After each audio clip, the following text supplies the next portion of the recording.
안녕하세요. 주간 전망대입니다. 한국은행이 올해 경제성장률 전망치를 3.0으로 올렸습니다. 금리는 1.5%에서 동결했고요. 그래서 오늘은 이 내용을 좀 정리를 해보겠습니다. 여기에 더해서 BOJ, ECB, 또 미국의 베이지북 전부 다 조금 좀 새로운 소식들이 있는 것 같습니다. 그래서 그 부분 다 종합해서 토론해 보도록 하겠습니다.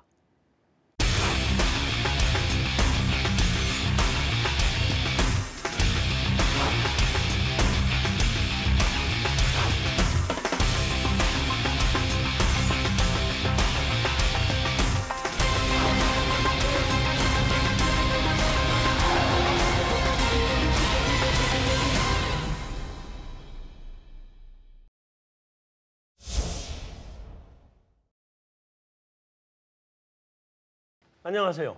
네, 안녕하십니까. 안녕하세요. 안녕하십니까. 네, 새해 첫 채권입니다. 그죠? 네. 네. 뭐 이제는 1년에 8번? 네. 네.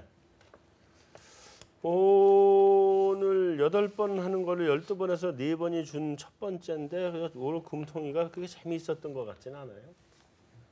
어떻게 봤어요? 작년 11월에 네. 생각보다는 빠른 금리 인상을 했고 네. 그리고 작년에 3%가 넘는 3.1%의 성장을 기록한 데다가 올해도 3%라는 비교적 양호한 수치를 네. 내놓았는데 뭐 그래서 또 뭐 한 번 올리고 끝나지는 않을 거라는 시각들이 지배적이고 그래서 일각에서는 지금 대외적 통화 정책 정상화에 대한 압력들이 자꾸 유입되니까 네. 혹시나 또 좀 빠른 스텝으로 갈 수도 있지 않을까 염려증이 있었는데요. 우려했던 부분들은 일어나지는 않았고요. 네. 그래서 굉장히 좀 무난한 톤으로 갔던 금통이었습니다. 저는 전에 이주열 총재께서 금리 인하할 때 하면 한 2번은 연속해야 효과가 있다 이러셔가지고 이번에 금리 인상을 작년에 했잖아요. 그래서 혹시 2번 가기 전에 마지막에 사고를 치고 가실래나? 그랬더니 그건 아니었네요. 네. 김상훈 연구원. 예, 방금 그 말씀해 주신 것처럼 뭐 무난했고요. 오히려 이제 뭐 금통위 얘기보다 가상화폐 얘기가 더 많았다 할 정도로 예, 어쩔 수 없었죠, 뭐. 예, 네. 지금 뭐 상황이 그러다 보니까요. 그래서 뭐 통화 정책에 관한 부분은 여전히 이제 그 전에 뭐 의사록이나에서도 여러 번 나왔던 향후 통화 정책은 이제 경기와 물가가 이게 기조적이냐 계속 이걸 좀 보고 하겠다라고 했고 성장률 전망은 상향했는데 물가 전망 하향하면서 어떻게 보면 또 좀 상쇄되는 부분이 있고 해서 그래서 네. 뭐 당분간은 뭐 통화 정책이 바뀔 가능성은 좀 낮다라는 이제 그런 좀 인식을 뭐 시장에서 좀 받아들인 것 같습니다. 유선 연구원요? 네. 이번 금통위에서 근데 의외로 이 월요일 날에 이번 1월 금통위에 대한 경계감이 좀 있었거든요. 네. 그래서 금리 인상 소수 의견 나올 수도 있다라는 우려도 있었고, 그다음에 성장률 전망은 대부분 예상했는데 소비자 물가를 좀 상향 조정하는 게 아니냐라는 얘기들도 있었어요. 유가가 생각보다 많이 올라서. 네. 그래서 월요일 날 금리가 상당히 좀 오르고 좀 경계하면서 있었는데 그거에 비하면은 소수 의견 없었고, 그다음에 물가 상승률 오히려 하향 조정했고, 네. 그다음에 펀더멘털 평가 다 좋았지만 금리 인상이 시급하다는 어떤 인식도 전혀 안 보여줬기 때문에 네. 사실 그동안 올랐던 거는 다 되돌려서 오늘 강세로 끝났습니다. 뭐 봤어요? 다들 말씀하신 것처럼 평이했다라고 볼 수밖에 없겠고요. 네. 평이한 만큼 그 향후의 통화 정책, 기준금리 추가 인상에 대한 시점, 속도에 대한 고민이 이 통화 정책보다 또 그 밖에 국내외적으로 여러 가지 정책에 대한 경기는 기본적으로 깔아야 되겠고요. 그런 부분에 대한 고민이 좀 더 많아졌습니다. 특히나 이제 이주열 총재께서 회의를 주재하신 게 한 번 남았고요. 옐런 의장도 한 번 남았나요? 2월 말, 2월 말에 한 번 남았나요? 네, 한 번 남았고요. 옐런 페드 의장도 한 번 남았고요. 뭐 거의 형식적인 회의가 될 가능성이 높겠지만요. 네. 거기다가 뭐 또 우리나라 상황을 보자면은 2분기 마지막에 지자체 선거도 있고 뭐 여러 가지 아무튼 뭐 좀 꼭 경기뿐만 아니라 여러 가지 사항들을 좀 고려해야 되는 상황인데 너무 평이하다 보니까 거기에 좀 더 관심이 쏠린 것도 사실이라고 보여집니다. 네. 자, 우리 뭐 채권 시장은 뭐 강세로 가고 뭐 별 특이한 상황은 없었던 거죠? 뭐 최근에 약세를 갔던 걸 좀 돌리는 수준이었고요. 그렇죠. 그래도 아직까지 긴장감은 뭐 좀 남아 있는 것 같습니다. 올라온 폭에 대비해서는 뭐 돌아간 폭이 좀 제한적이어서요. 뭐 내부 재료보다는 지금 바깥의 재료들을 좀 많이 보는 것 같아요. 자, 이제 뭐 채권 시장 움직임 자체를 보는 것보다 오늘 금통위에서 나온 것들에 대해 우리가 조금씩은 좀 얘기를 해봐야 되는데 일단 2.9에서 3.0으로 올렸잖아요. 네. 3.0에 대해서 어그리를 하는 편이에요 지금? 어느 정도로 보세요, 메리스는? 저희 하우스는 조금 보수적인 혹시 편이어서 2.8? 뭐 그 언저리입니다. 그래서 80? 네, 저희가 연간 전망에서 2.7을 내놨는데요. 상반기까지는 뭐 경기 좋은 거에 대한 큰 이견은 없는데 뭐 지금 오늘도 조금 얘기가 나왔죠. 작년에 워낙 성장의 견인 동력 역할을 했던 설비나 건설 투자 부분이 네. 뭐 투자는 워낙 변동성이 좀 큰 부분이긴 한데 올해 좀 탄력이 좀 죽는 부분이고 그리고 작년 성장률도 기대했던 것보다 좀 낮게 나왔더라고요. 그렇죠. 3.1% 그러니까 4분기가 분명히 뭔가 순수출이라든지 재고의 기여도가 좀 많이 빠진 것 같은데 그렇죠. 그런 부분이 오늘 또 한국은행의 스탠스에 조금은 점검을 해볼 필요가 있겠다. 연초에 이제 뭐 워낙 절상으로 가면서 뭐 이 수출 경기에 대한 지속성이라든지 이런 것들을 좀 신경 쓰이는 부분이 생긴 것 같으니까 뭐 뒤가 나쁘지는 않을 것 같은데요. 저희는 뭐 건설 투자가 올해 하반기에 지금 건설 수주 물량 기준으로 보면은 뭐 기여도가 좀 많이 빠질 것 같거든요. 그래서 하반기에는 저희는 2%대로 성장이 좀 빠지지 않을까. 건설이 물론 네, 올 상반기 입주가 최대긴 한데 네.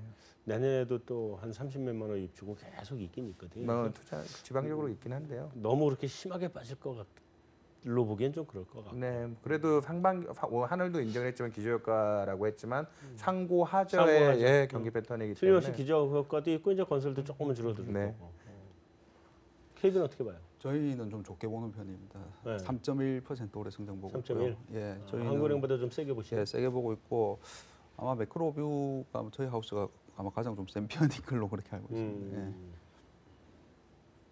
네, 저희는 전년 성장은 3.2로 전망했었고 올해는 3.1로 저희 하우스 전망을 하고 있고요. 근데 네.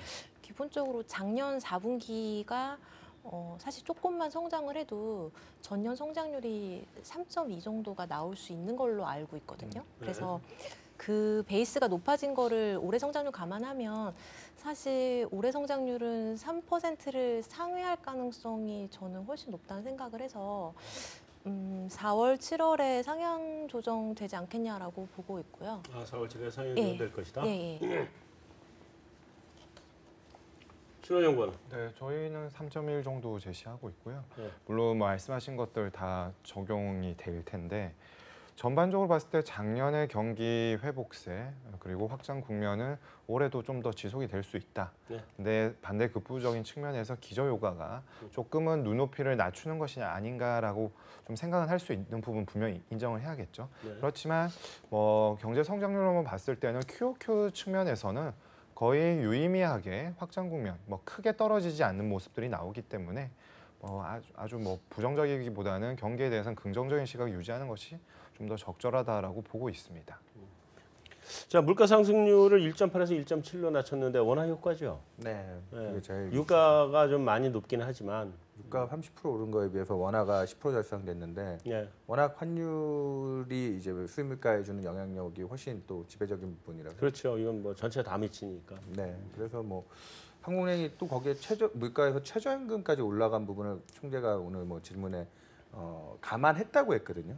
최저임금 올라가는 걸 감안된 거라는 거예요? 네, 감안한 근데 건데 그러면 좀 낮춘 게 좀 그러니까요. 그런데. 그러니까 이게 뭐 일부 이제 뭐 고용이 좀 위축될 수도 있고 여러 가지 부작용에 대한 얘기도 있는데 그래서 아직 뭐 살펴야 될 부분이 많다. 아직 속단하기는 어렵다고 했는데 최종적으로 질문에는 그것도 감안한 수치다라고 인정을 했어요. 그래서 생각보다 올해 이 원화 절상에 따른 뭐 부담들이 그 부분에 대한 좀 염려증이 있는 것 같아요. 지난 12월 수출 물가가 1년 2개월 만인가 다시 네, 마이너스로 그렇죠. 접어들었는데 뭐 네. 예, 원화 때문에 원화 때문이죠. 예, 예.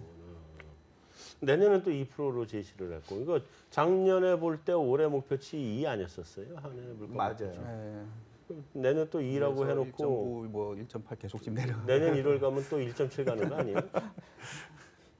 근데 이 지금 이 말하자면 그 미국의 그 아마존, 맞아요. 뭐 이베이 뭐 이런 것처럼 우리도 다 지금 이 4차 산업혁명이 가고 있어서 워낙 물가하 그러니까 공급 쪽의 혁신 그러니까 서플라이 사이드 쪽에서의 혁신이 물가 하방을 너무 지금 끌어당기고 있는 상태인 것 같고 2% 올라가겠어요. 그래서 의견이 그래서 현재 봐서는 지금 저희도 물가는 상대하고로 좀 봤거든요. 하반기가 좀 높아질 걸로 봤는데 지금 말씀하신 것처럼 유가 올라오는 부분을 워낙 원화가 더 누르는 부분이 있고 그리고 이제 사실 저희도 내부적으로 이제 최저임금 인상되면 그래도 물가가 좀 올라가지 않겠냐라고 네. 봤었거든요. 근데 그것도 아니다. 이렇게 그것도 되면은 아니다. 물가 뭘로 올라갈 수 있을까 이제 그런 생각이 좀 들고 있습니다. 김인선 연구원, 네. 우리 이러면 한국은행이 물가 목표치를 1.5로 낮춰야 되는 거 아니에요? 통화 정책의 목표치를? 근데 저는 이제 그런 생각을 하는데요. 이게 2% 소비자 물가에 과거만큼 그렇게 연연하지 않고 갈 가능성이 높다고 보고 있습니다. 근데 계속 목표치는 2.0으로 내잖아요. 통화 정책의 목표는. 네, 근데 아마 코어 CPI 쪽을 최근에 좀 더 강조를 하고 있고 코어 쪽은 1% 후반으로 전망을 해놨거든요. 그래서 네.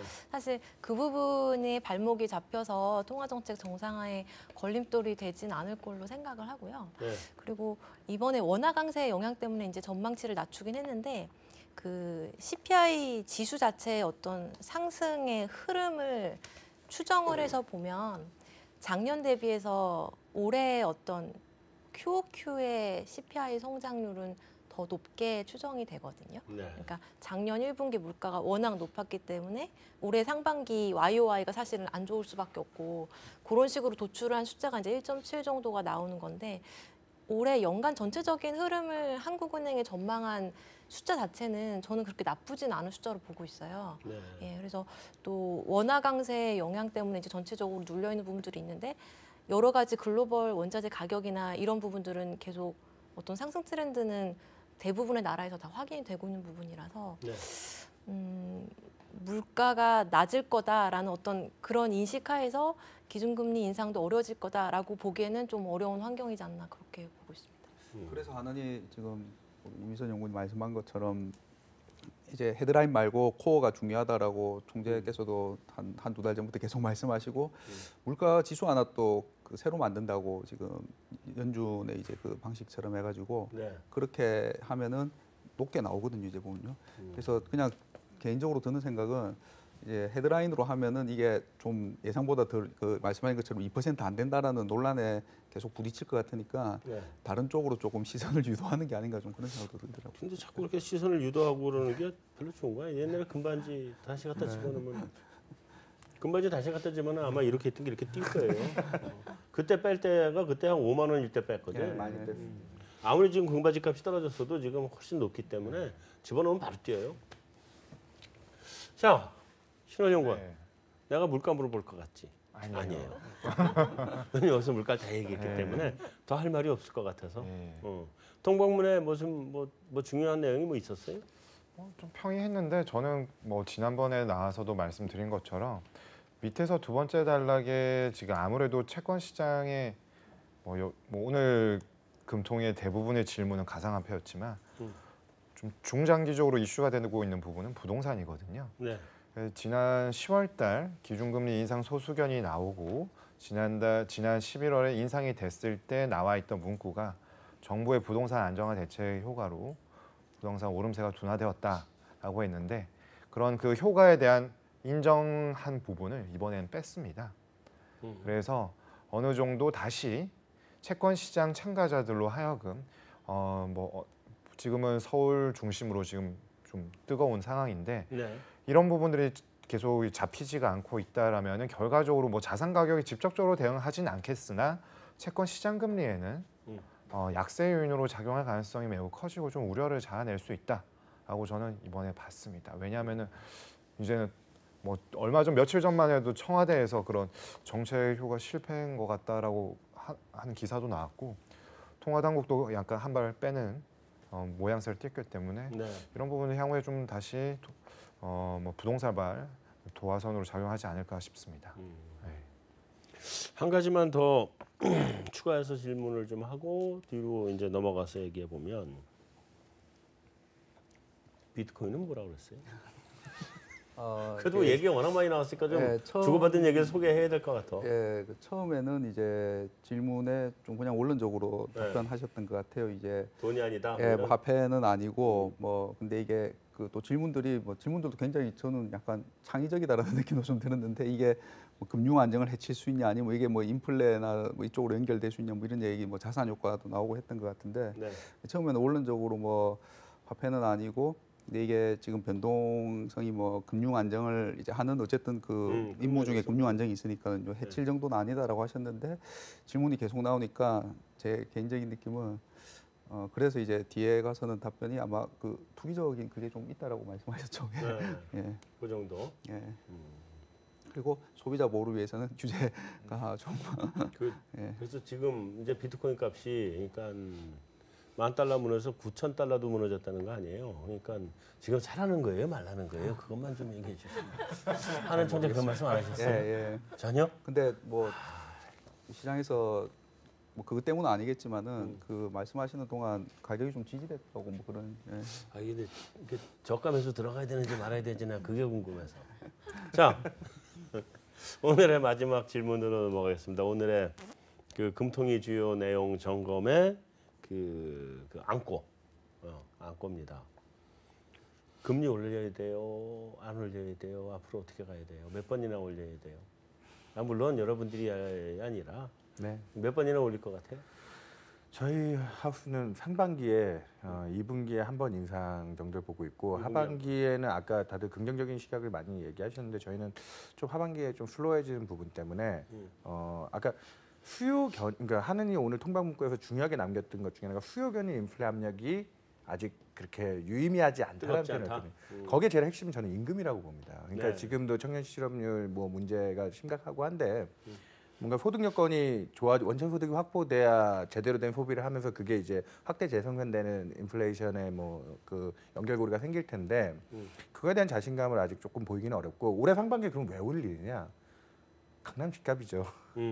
지금 이제 부동산 시장 뭐 정부가 이번 지방선거를 앞두고 벌써 보유세 얘기가 이제 논란 점화되는 걸 보면 뭐 의지는 보기가 좀 자가축 명확하거든요. 40년 얘기도 나왔어요. 예, 그러니까 이런 것들 보면 아무래도 상반기에 거기에 맞춰서 이제 뭐 펀치가 들어갈 때는 뭐 잼만 날리면 안 되죠. 원투 펀치로 들어가면 거기에 맞춰서 금리 인상도 저희는 2분기 내 신임 총재 들어오자마자 좀 부담스러울 수도 있지 않을까 하는데 봄이 사철 이후 강남 부동산 가격이 여전히 안 잡혔을 때 그때가 적기일 것 같아요.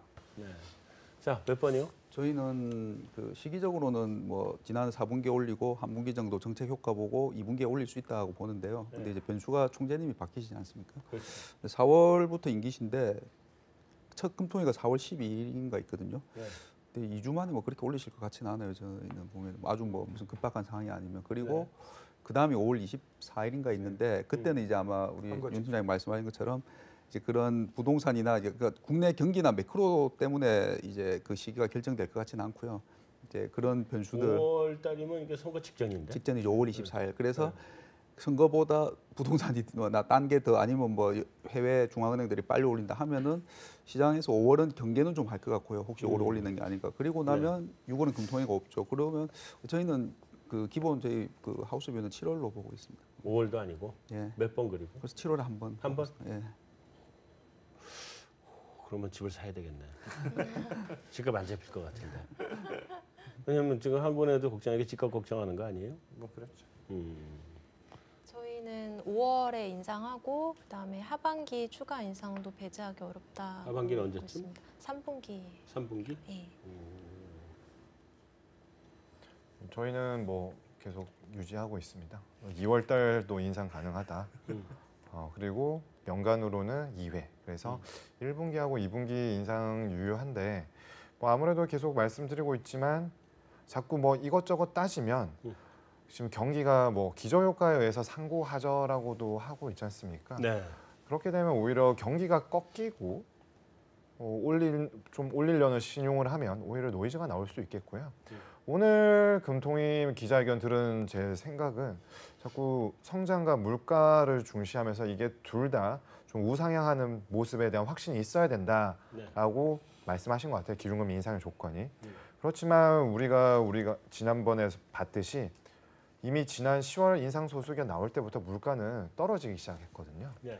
그렇기 때문에 저는 꼭 둘 다 충족이 안 되더라도 기준금리 인상은 가능하다라고 보고 있고 네. 오히려 충격을 좀 덜 주기 위해서는 할 때 뭐 과거에도 그랬다시피 한 번 하고 안 하진 않거든요. 네. 그렇다면은 조금 타이트하게 좀 가져가는 게 맞겠고요. 만약에 수정을 해야 한다라면은 지금 현 시점에 수정하는 것보다는 총재님이 어떤 분이 오실지 보고 네. 또 다시 한번 또 점검을 다 재차 수정을 할 수 있는 기회를 갖는 것도 나쁘지 않은 것 같습니다. 그렇다면 요즘 이제 변곡점 아니냐 뭐 이런 얘기들 많이 나오고 있었잖아요. 계속 지금 뭐 거기에 대한 논란은 있었던 거고. 네. 그다음에 뭐 얘기했던 것처럼 금리 바닥은 이미 보고 이제 상승 기조로 들어간 건 확실하고 그럼에도 불구하고 변곡점 얘기가 나오는 거는 속도가 좀 가팔라지는 거 아니냐에 관한 게 이제 변곡점 논리의 핵심 아니겠어요. 그런데 지금 보는 거는 다들 그렇게 속도가 가팔라질 거로 현재로서는 보지 않는 것 같은데. 뭐 바이어스가 있죠. 채권 시장 참가자로. 아 물론 그렇죠. 뭐 그거는 뭐 항상 있는 거니까 채권 시장 참가자들은 금리 안 올렸으면 좋겠고 어떻게든지 뭐 이런 건데 그럼에도 불구하고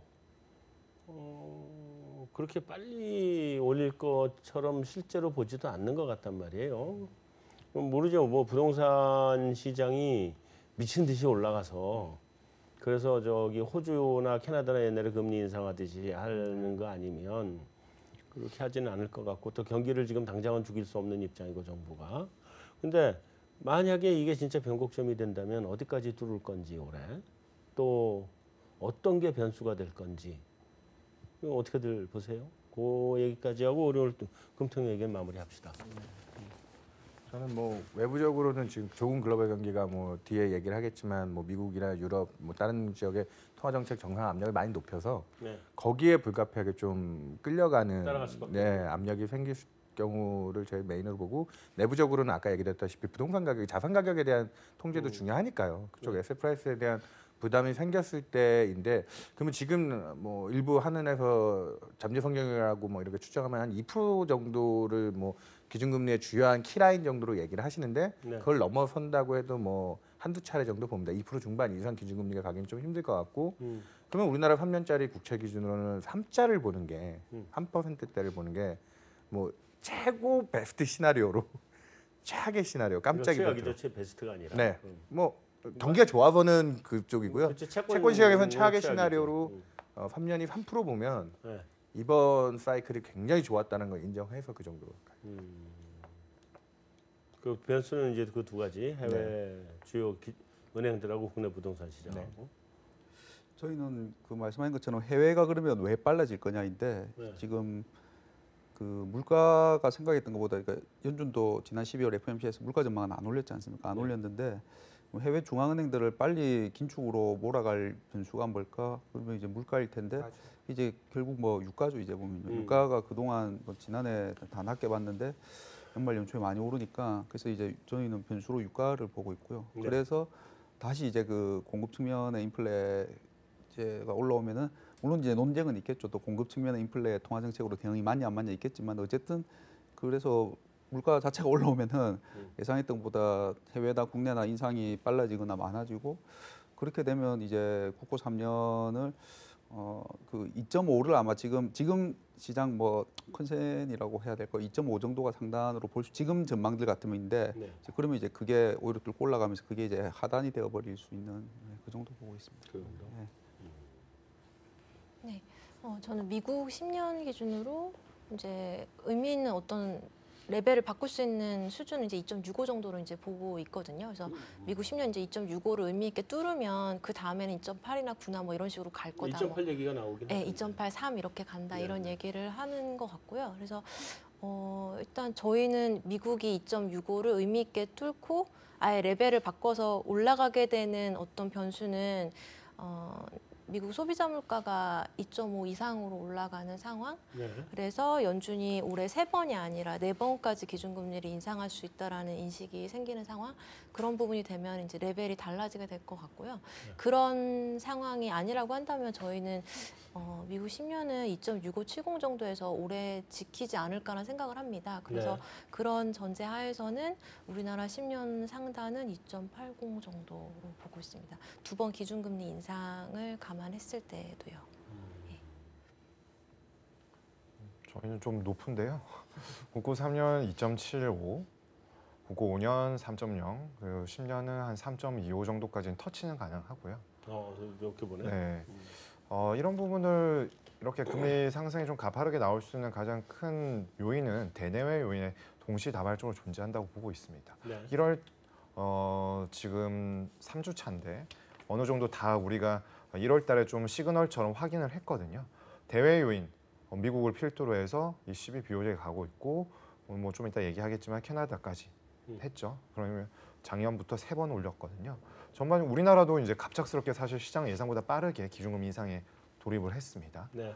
이런 부분들이 우리나라에는 뭐 계속해서 온건 매파적인 어느 분이 오실지 모르겠지만 차기 한은 총재가 좀 지명될 가능성이 높겠고요. 비둘기일 가능성은 크지 않겠죠.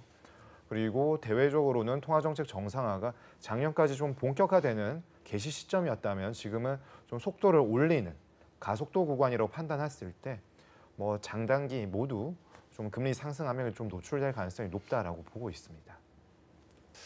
일단 베이지북에서 인플레에 대해서 지금 이제 말이 나오기 시작한 거죠? 네, 좀 유의미했다고 보고 있습니다. 네. 좀 어느 정도 뭐 지난주에 나왔던 CPI도 예상치를 좀 코어가 뚫고 올라갔는데 네. 사실 지난 17년도 상반기에 워낙 뭐 유가 기저효과로 해서 헤드라인도 좀 올라갔다가 네. 코어는 그만큼 따라가지 못했는데 그만큼 헤드라인은 많이 떨어졌고요. 네. 코어는 여름에 좀 바닥을 다졌습니다. 그래서 하반기 후반부터 좀 고개를 들기 시작했는데 그런 부분들에 좀 그 궤를 같이 하는 것으로 보이고요. 네. 결과적으로 연준이 12월 달에 성장률은 상향 조정을 했거든요. 네.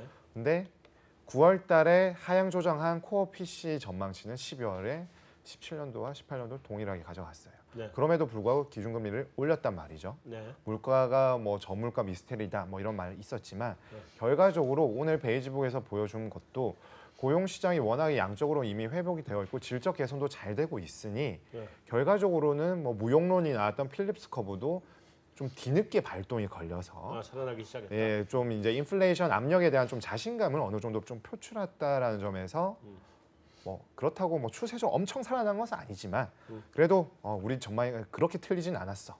기준금리를 올릴 수 있는 여건이 충분히 성숙되고 있다라는 측면을 좀 지지해주는 베이지북 그런 경기 판단이었다라고 저는 생각하고 있습니다. 임금 상승률이 어느 정도나 나왔어요? 지금 YY로는 뭐 2% 중후반에 왔다 갔다 하고 꽤 있죠. 많이 올라왔네요. 그래서. 네, 뭐 그러니까 막 올라가진 않는데 그러니까. 하단은 점점 뭐든지 견고해지고 있는 모습들을 보이고 슬금 있어요. 올라오는 거 아니에요? 네, 그러면? 그렇죠. 자, 골드만삭스가 4번 올린다며요. 네. 골드만삭스하고 또 JP모간도 같이 4번이라 그랬어요? 네, 일부 그러니까 그게 외국에서는 그 미국 기준금리 인상이 재작년에 그 닷플랫이 그 작년에 3번이다. 그러더니 작년에 결국 3번 올렸고 네. 작년 말에 닷플랫이 올해 3번이라 그랬단 말이에요. 네, 그렇죠. 근데 이제 그 민간에서는 그 3번 얘기할 때 택도 없는 소리 하지 마라. 3번 못 올린다. 다 그러고 얘기하고 있었단 말이에요. 그렇죠. 예. 근데 이제는 3번보다 더 위가 나오기 시작했어요. 예. 현실화되는 거예요? 근데 일단 골드만삭스는 작년에도 좀 세게 불렀던 곳이긴 하고요. 그렇죠. 예, 그런 부분을 좀 감안할 필요는 있는 것 같고, 근데 그런 부분도 있는 것 같아요. 이제 미국 현지 IB 쪽에서 바라보는 미국 물가에 대한 전망이 네. 국내에서 생각하는 것보다는 조금 더 높은 감은 있는 것 같아요. 음. 그래서 미국 인플레에 대한 민감도가 미국의 애널리스트들이 조금 더 높게 바라보는 부분들이 사실은 좀 있는 것 같고, 네. 그래서 저희 하우스도 일단 기본적으로 3번은 간다라고 보고 있고요. 오히려 그 3번을 기준으로 해서 더 위로 갈 수 있냐 아래로 갈 수 있냐 했을 때는 저희는 위쪽 가능성이 있다라고 저희도 열어놓고 있기는 하거든요. 네. 예, 그래서 일단 저희는 미국 CPI는 헤드라인은 2.3에서 2.5 정도 사이 정도 보거든요. 그래서 그건 꽤 많이 올라온 건데 네. 그 제일 주된 거는 그러면 임금 상승률하고 유가 상승률 같은 건가요? 아니면 저희 수요 측 압력이 좀 수요 측 압력이 더 유의미하게 올라온다라고 저희 경제 쪽에서 그렇게 보고 있습니다. 수요치 압력이 올라온다고 예. 보고 있다. 예. 미국 경제 좋긴 좋군요. 네 번 가능하다? 저희 하우스는 기본적으로 3번입니다. 근데 4번 개인적인 비율은 원래 다 얘기할 때 어디 가서 발표할 때요. 우리 하우스 비율은 3번이지만 제 개인적은 그거 달라요. 전 5번 봅니다. 이렇게 나오는 거거든 원래. 저희 개인적인 뷰도 3번입니다. 개인적인 비율도 3번이? 네. 알겠습니다. 이쪽으로 넘어와서. 예. 뭐 네 그럼 끝이네요. 네 번 저는 어렵다고 보고요. 어렵다고 보고. 4번 올리면 트럼프 대통령이 별로 안 좋아할 것 같고요. 아, 그 문제가 있네. 예. 그리고 그러니까 골드만이나 그 한 가지 좀 흥미로웠던 게 이 IB들이 12월 FOMC 전에 아마 4번 올릴 수 있다라는 전망을 낸 걸로 제가 알고 있어요. 그래서 연준 3월 금리 인상 확률이 네. 좀 기다가 이 IB들 전망이 4번 나오고 그게 확 튀었거든요. 네. 근데 12월 FOMC 문을 열어보니까 또 그렇게 매파적이진 않죠. 그러면서 그 성장 전망 올렸지만 물가 전망 유지하고 뭐 다플럿 별로 안 바뀌고 하면서 도로 내려왔거든요, 확률이. 그리고 이제 지금 다시 올라가고 있죠. 그래서 아마 제 생각에는 여기에 골드만이나 JP가 4번 전망 안 했으면 더 올라갔었을 거예요. 근데 여기들이 미리 4번 했다가 아닌가 봐 하고 내려갔다 지금 다시 올라가고 있어서 저는 뭐 4번 가능성은 좀 낮은 것으로 보고 있습니다. 네. 윤여삼 연구는 3번 넘기 힘들 거라고 볼 것 같아서 다음 질문으로 넘어가요. 아니, 저도 근데 하나만 얘기하고 싶은데. 아, 얘기하세요 그럼. 하나만 얘기. 아까 베이지북 얘기할 때 경제가 이제 모더레이트라는 단어하고 모더스트라는 단어를 제일 많이 쓰는데 모더레이트가 조금 더 긍정적인 부분인데 그게 들어왔어요. 그래서 되게 낙관론적인 3월 인상은 맞는데 임금에 대해서는 여전히 모더스트예요. 그러니까 그게 이제 마지막 열쇠라고 보고 있고 그리고 골드만이나 JP모건의 제일 핵심 올해 4번 인상의 동력은 텍스컷이거든요. 재정 정책에 대한 그 효과인데 뭐 아까도 얘기했지만 트럼프 대통령의 그 신뢰성과 함께 재정 정책에 대한 논란은 올해 중간 선거 때문에 인프라 얘기도 나올 거라고 보는데 좀 노이즈가 있을 것 같아서 저희는 뭐 트럼프 대통령을 많이 신뢰하지는 않아서 뭐 4번까지는 어려울 거라고 보고 있습니다. 그럼 이제 다음 질문 절로 넘어가야죠. 이 질문을 답변권을 카드를 하나 썼기 때문에. 자, 캐나다가 지금 네. 뭐 굉장히 빠르게 금리 인상을 하고 있잖아요. 네. 근데 캐나다 금리 인상이 빠른 이유가 어디 있어요? 일단은 뭐 연준, 음. 뭐 환율 이런 부분은 고려 안 할 수가 없겠죠. 어. 그리고 중요한 부분은 15, 16년도에 연간 FOMC가 1회씩 금리를 올렸는데 네. 17년도에 3회를 올렸단 말이죠. 네. 그래서 캐나다가 작년에 2번 올렸습니다. 아. 근데 이제 아무래도 타이밍이 조금 딜레이 되다 보니까 뭐 이번 1월 FOMC에는 금리를 올릴 가능성 거의 제로에 가까운데 캐나다는 이제 좀 올렸고요. 그리고 뒤늦게 뒷북으로. 네. 그리고 경제 지표들도 지금 뭐 나프타 재협상에 대한 노이즈는 있지만 나쁘지는 않아요. 캐나다가. 그 부동산 가격은 좀 잡혔나요? 부동산이 제일 네, 부동산은 근데 요즘에 그 캐나다, 호주 네. 이렇게 잘 가던 애들이 네. 고점에서 약간 좀 머뭇대고 있고요. 아, 그래요? 맨하튼도 요즘에 좀 얘기가 좀 노이즈가 나오고 있습니다. 근데 뭐 미국은 잘 모르겠습니다만은 그 캐나다, 호주 이런 국가들 남들도 다 가고 싶어하는 좋아하는 국가들의 중국 자금이 엄청나지 않습니까? 그렇죠. 근데 뭐 지금 가상화폐 거래소도 막 폐쇄하고 아, 돈이 더 가겠네. 예.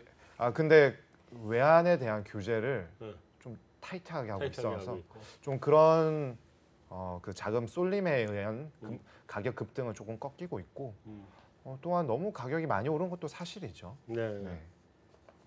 알겠습니다. 뭐 근데 이게 다른 나라들도 금리 인상 압력으로 갈 가능성은 뭐 미국이 하지 않으면 그렇게 크진 않겠죠? 아직 뭐라고 해야 될까요?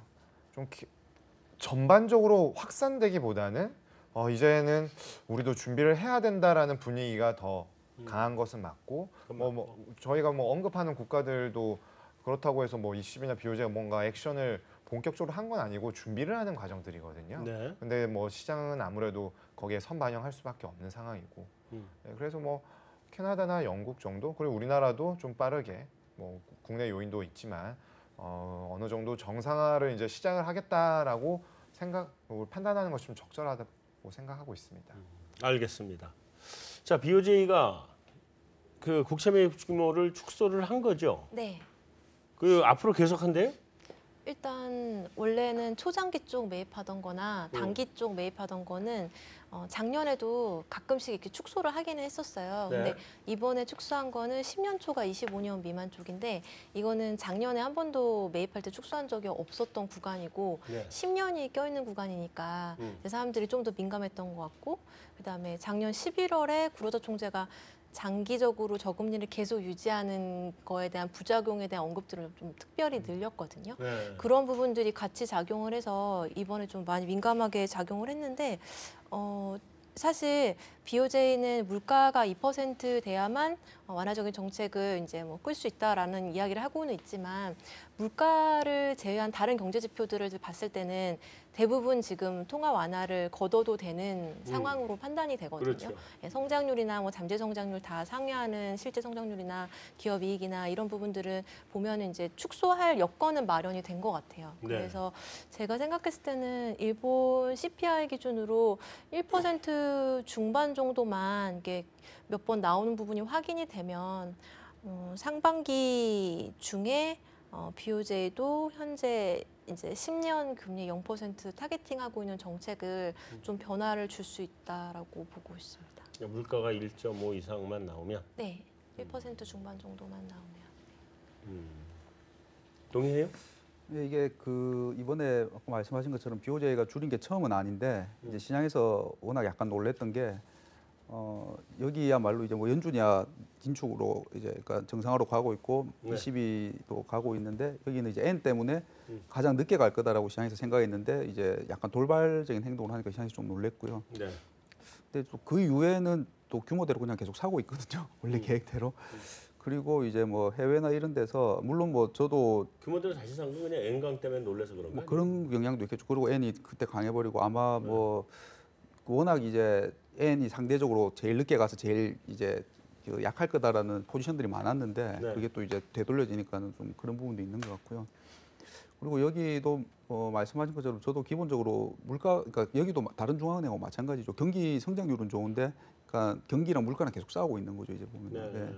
근데 그 여기도 저는 이제 그 정책을 바꿀 수는 있을 것 같은데 자기들이 또 바꾼다고 했다가 뭐 말씀하신 것처럼 N이 너무 강해지면은 또 약간 그래서 저는 연준 하는 거 보고 어떻게 할지 좀 따라갈 것 같고요. 그리고 또 하나 변수는 이제 구로다 총재가 임기가 3월까지인데 네.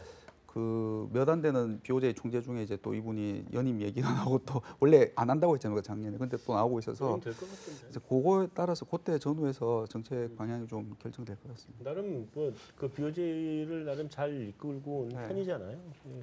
그 일본 경제 무리 없이 잘 끌고 왔고 또 아베 제일 협조적이었죠. 네, 그리고 아베가 구성하는 경제 정책을 뒷받침을 제일 잘해줬고 연임을 하게 되지 않을까 싶긴 한데 어쨌든 BOJ를 뛰어넘어서 이제 갑자기 이 그 뭐예요 그 저기 헐리우드 액션에 우리 그 말만 열심히 잘하시던 드라기, 네. 마리오. 말만 열심히 잘하시던 이분이 이쪽이 이제 22가 좀 매파적인 발언들이 나오기 시작한 거잖아요. 작년 10월달에 테이퍼링 결정하고 네. 12월 의사록이 공개됐는데 아마 독일 쪽에 주도했을 거예요. 했겠죠. 예, 독일 쪽 중심으로 해서 들어가기는 안 했을 것 같아 내가 봐도. 예, 최근에 올라오는 유로존의 워낙 양호한 경기 뭐 성장 속도랑 뭐 심리 지표랑 뭐 금융 환경이랑 이런 걸로 뭐 이제 포워드 가이던스를 원래 이제 올해 예정될 경기가 좋아지면 올해 9월까지 QE를 하자. 그때까지 이제 300억 유로로 줄인 이 매입 규모는 그때까지 가져가자라고 했는데 그걸 좀 더 땡길 수도 있지 않냐라는 논의가 나온 것 같아요. 네. 그러면서 이제 작년에만 해도 연간으로 유로화가 한 14% 정도 절상됐거든요. 작년에. 네. 뭐 드라기 뭐 테이퍼링 사건도 있었고 뭐 포르투갈에서 그런 압력들이 있었는데 올해 이제 작년 연말에 1.2를 넘냐 마냐 하는데 벌써 1.2까지 넘어가 있거든요. 올해 추가로 뭐 2, 3% 정도 절상이 됐는데 뭐 지금 유로존의 양호한 저런 경기 여건과 통화 정책 정상화가 돈다라는 부분이 유로화 강세의 기울기가 굉장히 가팔라요. 네. 굉장히 가팔르고 있기 때문에 뭐 지금 실질 실환율 기준으로는 대략 한 1.25 정도까지는 그동안 저평가됐던 부분이 있어서 달러가 강했을 때 그 정도까지는 유로화가 버틸 수 있다라는 얘기가 나오는데 일본도 아까 BOJ가 N이 강해지면서 이제 통화 정책 완화를 환수하는 것에 대한 좀 조심스러운 모습이 있는데 그때까지 이제 그게 올해 상반기 내 이제 ECB 회의에서 의결이 될 것 같거든요. 특히나 6월이 이제 9월 달에 종료하려면 6월 정도 한 분기 전에는 이제 끝낸다 정도 의사가 나와야 될 것 같은데 네. 그때까지 독일을 중심으로 해서 유로존의 금리 상승 압력도 좀 있을 것 같고 유로화도 더 강해질 것 같은데 우리나라도 원달러 환율 1,050원만 내려와도 지금 뭐 삼성전자가 뭐 이게 나오네 수출이 걱정이 되네 안 되네 하는데 그러니까. 그런 염려증이 이제 올해 상반기 내 이제 이 지금 글로벌적으로 이렇게 파티를 하고 있는 상황에서 네. 찬물을 견딜 수 있는 제일 또 하나 중요한 변수가 되지 않을까 싶어요. 아 근데 유럽 경기가 그렇게 좋아요? 지금은 너무 좋죠. 아 근데 좋긴 좋았는데 그게 좀 조금 둔화되는 모습 아니었나? 아니요 최근까지도 뭐 계속해요? EFI와 같은 심리 지표를 필두로 해가지고 뭐 그로스 자체도 지금 미국 뭐 거의 미국에 준하게 나오는 정도 숫자니까 유럽이 미국 정도 숫자 나오면 무지하게 잘 나오고. 네, 잘 나오는 거죠. 그래서 유로화가 강한 이유가 미국 경제가 나빠서 달러가 약세로 반대급부가 아니라 유럽이 주도를 유럽이 해서 너무 좋아서. 지금 가는 힘이 있기 때문에 거기 뭐 기대 인플레이션은 어때요? 거기 물가도 높은가? 미국이 중장기 인플레 기대가 2% 중반이 타겟인데 그걸 넘지 못해서 그러니까 단기 BI 말고요. 좀 네, 멀리 보는 중장기 인플레가 한 2.3대 거기서 막 계속 부침이 있거든요. 네. 근데 유로존은 대략 2%만 2%까지만 가면 목표치라고 하는데 작년에 1% 중반까지밖에 못했던 게 최근에 1.8을 넘어서는 많이 것 같더라고요. 그러니까 유로존이 확실히 미국보다 분위기가 여기 좋은 좀, 거는 있습니다. 확실하네. 네. 네, 자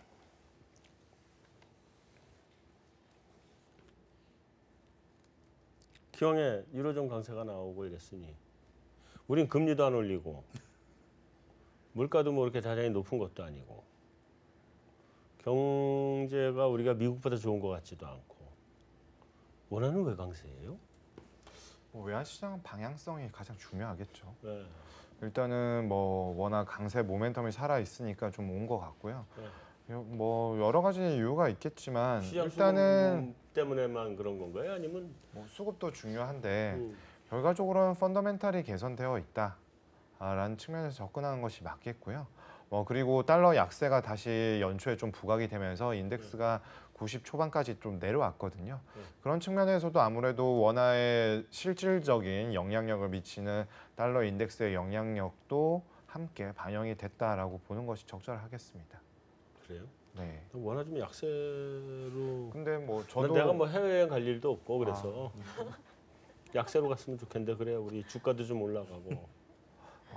근데 또 뭐 인천공항 터미널 2 오늘 개항했지 않습니까? 네. 또 해외 여행이 많이 가면 또 그 관련주는 또 좋겠죠. 해외여행 관련주가 없고 수익 관련주만 있어서. 네. 알겠습니다. 자, 이제 마지막으로 우리 중국이 미국 국채 매입 거를 축소한다. 뭐 이런 얘기도 있고. 그래서 국채 금리가 뭐 올랐다며요. 그래서 그건 누가 한번 얘기해 주시겠어요? 이게 그래서 뭐 기사가 있어서 오르긴 좀 영향을 미쳤다고는 하는데요. 근데 중국 이제 외환 당국에서 아니다라고 이제 부인을 했고요. 네. 근데 보면은 이제 과거에도 보면 중국이 이제 그 미국 국채 보유를 1위를 하다가 일본한테 1위를 내주고 또 작년에 1위를 다시 하고 했는데 네. 보면은 이게 그러니까 뭐 모르겠습니다. 정치적으로는 이게 보호무역의 카드로 쓰일 수도 있다. 뭐 이제 그런 언론에서도 나오곤 하는데 그런 정치적인 부분 제외하고요. 저는 그냥 시장 측면에서만 봤을 때는 중국이 미국 국채 보유가 줄어들 때는 달러가 약해지거나 미국 금리가 올라갈 때거든요. 보면요. 그러니까 어떻게 보면 원인이자 결과이죠. 이제 보면. 근데 지금 대부분 전망이 달러 약세 전망이 더 많고 미국 금리는 어쨌든 상승 전망이 더 많지 않습니까? 보면 줄이는 게 저는 뭐 그게 그렇게 어색한 건 아닌 것 본질적인 같습니다. 거죠. 예. 그러니까 인과관계가 금리가 먼저고 중국 수요가 뒤를 따라가지 네. 그 인덱스 중국 수요가 먼저 움직인 적이 별로 없어요. 그 중국이- 순서로 보면 중국이 그냥 갑자기 미국의 클린턴이 마음에 안 들어서 그냥 안 해버려 이거가 아니고. 투매하고 뭐 이런 음. 외환 보유고니까요. 네. 잘 지켜야죠. 데이터를 보니까 지금 이미 점진적으로 비중 축소가 진행이 되고 있어요. 아, 외국 국가들의 미 국채 보유 잔해가 한 6.3조 달러 정도 되는데 중국이 한 1.1조 그리고 좀 전에 말씀하셨던 엎치락 뒤치락 해서 일본이 한 1.05조 달러 정도인데 네. 이 두 국가 모두 공교롭게 2016년도에 다 순매도를 해버렸어요. 엄청나게. 중국 한 1,000억 달러 이상. 그럼 10% 이상 매도를 한 거죠. 일본은 한 그 절반 정도. 근데 그 월별로 살펴봤을 때도 16년도 하반기에 대부분 쏠려 있어요. 네. 그때 트럼프가 당선됐지 않습니까? 네. 그러니까 약간 말씀하신 거랑 거의 부합하는 그런 것도 있고요. 근데 17년도에는 순 매수로 전환이 됐는데 16년도 순 매도한 것만큼은 들어오지 않았어요. 그런데 외국인의 총 비중은 총 잔해가 늘어나다 보니까 중국과 일본의 미국채 보유 비중 자체는 계속 떨어지고 있더라고요. 그러니까 뭐 약간 뉴스감이지 진짜 실제로 이게 막 실질적인 영향이 엄청나게 미치느냐에 대해서는 의구심을 갖는 것도 이상한 거 아닌 것 같습니다. 혹시 미국 그 저기 무역 적자 네. 폭이 줄어들고 있나요? 꽤 많이 줄었죠? 네, 최근에 좀 줄었다고 좀 데이터 확인을 했는데 최근 숫자는 기억은 좀 안 나거든요. 그럼 뭐 국채 보유가 중국의 미국 국채 보유가 줄어들 수밖에 없죠. 무역 적자가 줄면 뭐 주는 거는 아니지만 둔화될 수밖에 없죠. 네. 어쨌든 그러면 뭐 이것 때문에 미 국채 금리가 뭐 치솟을 거다 등등 뭐 이런 얘기는 좀 이것 때문만은 아닐 것 같습니다. 아까 저희가 다 얘기했던 뭐 다른 이유들 이제 때문에 예. 이것 때문만은 아니다. 예. 알겠습니다. 메인 토크는 여기서 마무리하도록 하겠습니다.